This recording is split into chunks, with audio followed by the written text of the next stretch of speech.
una institución como un geriátrico. De este tema nos vamos a ocupar ahora en Punta la M con el doctor Carlos Cánovas, quien es el director de hospitales de la capital. Carlos, ¿nos escuchás? Sí, hola, ¿cómo les va? ¿Qué tal? Buen día. Muchas gracias por tu tiempo, con un tema que obviamente es muy importante porque, se trata de acompañar a todas las personas mayores en sus casas o en los geriátricos.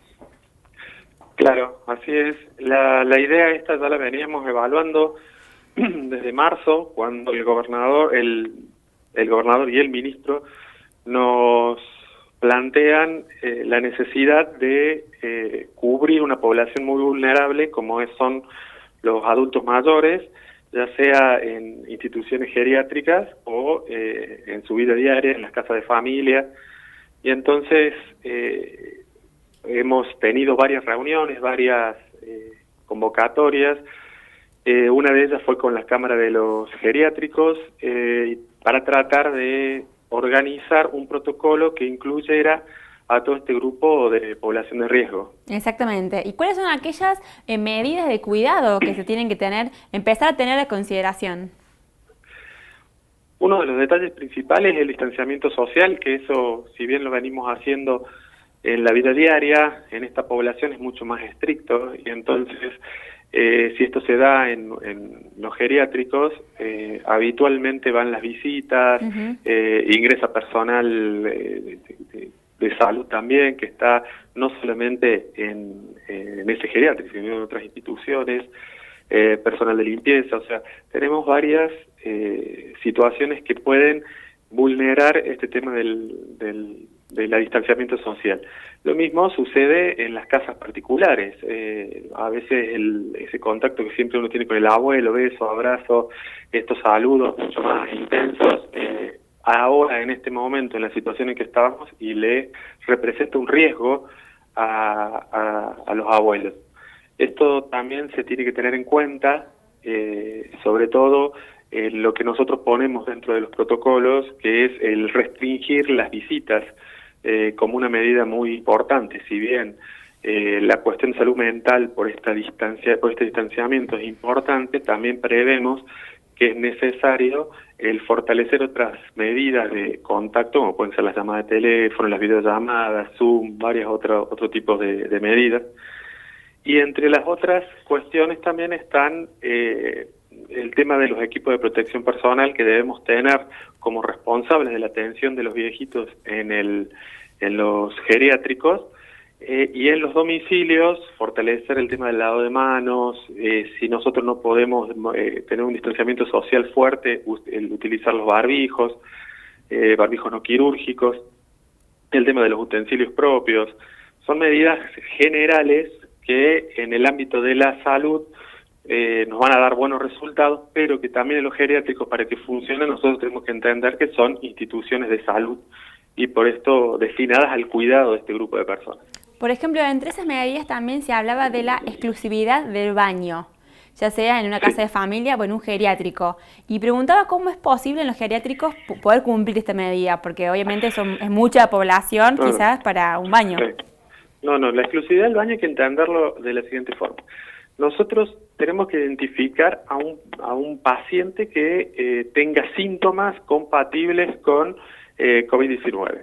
Si nosotros identificamos, tenemos que aislar a ese paciente. El aislamiento de este paciente hace que tenga que tener ese paciente un baño, no el resto de la población geriátrica, ¿no es cierto? Perfecto. Entonces, y si yo tengo varios pacientes que tengo caso de sospecha, van a utilizar el mismo baño, pero hay que aumentar la cantidad de limpieza de ese baño, o sea que limpiarlo más veces por día, con un proceso que también está estandarizado, doble trapo, doble balde, con lavandina, cómo tiene que estar el personal que lo va a limpiar.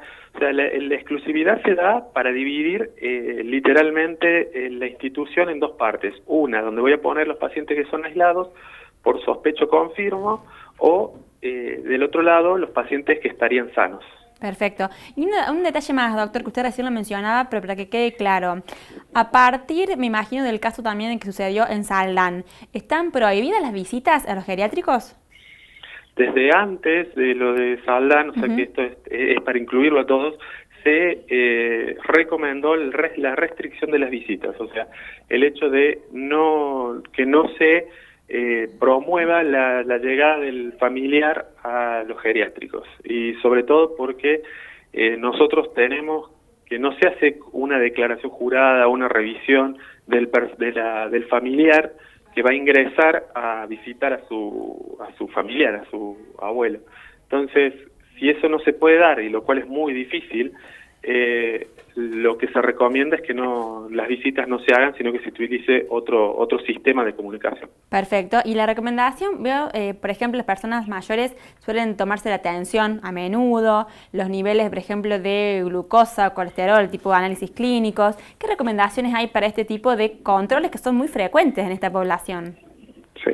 Inicialmente lo que se recomienda hoy es que el control periódico o el chequeo, si no es necesario, no se haga, por una cuestión de el distanciamiento social y evitar acercarse a las instituciones donde lo hacen. O sea, estamos hablando de hospitales y lugares donde estamos atendiendo gente con patología respiratoria. Después lo que se puede hacer son las denominadas áreas limpias. Si tenemos en cuenta que existe una farmacia cercana donde pueden hacernos este control con distanciamiento y medidas de seguridad, no habría problemas.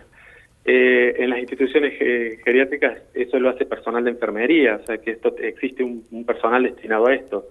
Pero la idea está en que, de no ser extremadamente necesario, este no es el mejor momento de hacer un chequeo de rutina o de controles periódicos, ¿no? Exactamente, un cambio, digamos, en las costumbres que todos tenemos, un poco ese es el pedido. Y lo último, doctor, si usted nos puede informar, porque desde el Ministerio informaban hace últimas horas que no hubo infectados en la provincia de Córdoba. ¿Usted tiene información al respecto? ¿A qué se debe? Existe un chequeo, un testeo que se está haciendo en las áreas como habrán visto, en el área de Santa Ana, Altagracia, en el área de Sierras Chicas.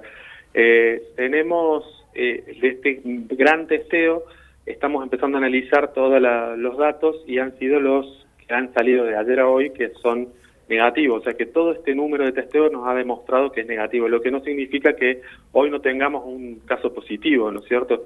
O sea, esto se da sobre todo, bueno, porque hay un cumplimiento de todo lo que es la cuarentena, también el aislamiento que se hizo en su determinado momento, pero lo que debe estar sucediendo, lo que analizamos nosotros, es que de todos los casos que hemos estado testeando, ninguno ha dado positivo con respecto a todos los informes que han entrado, todos los estudios, todas las muestras que han entrado. Pero hoy se siguen analizando muestras, ¿no es cierto?, de áreas, tanto de toda la provincia, o sea que puede ser que aparezca en algún momento otro caso positivo. Pero bueno, al menos en los sectores, como decía usted, los que estaban aledaños a la Ruta 5, no habría nuevos casos. No tenemos más, de eso no hemos tenido casos positivos nuevos. Bueno, doctor Carlos Cánovas, muchas gracias por su tiempo y toda la explicación. Bueno, por favor, quedo a disposición. Bueno, gracias. Entonces, recién repasábamos algunas recomendaciones para acompañar a los adultos mayores, ya sea que estén en sus casas o en instituciones.